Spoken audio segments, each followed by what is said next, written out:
do we live the Christian life? One of the texts that tells us, and it draws me back to itself again and again, is 2 Peter 1:3.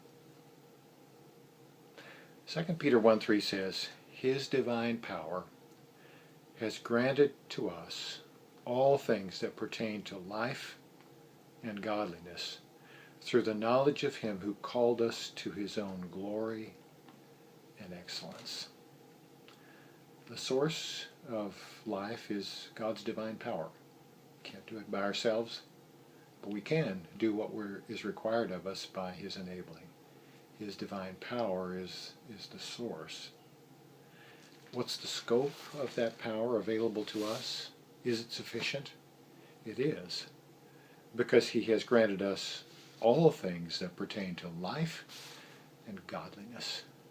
Anything that's worth pursuing, God's divine power is available to enable us to do what He has commanded us to do.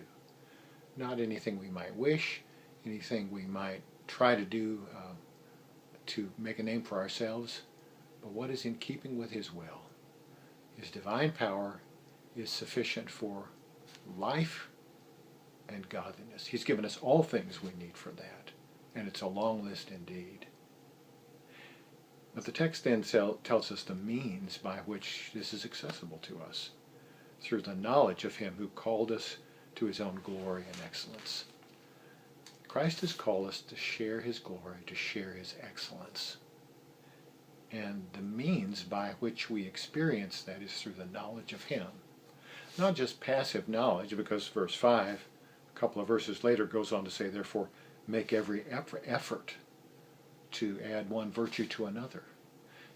We work because He is at work.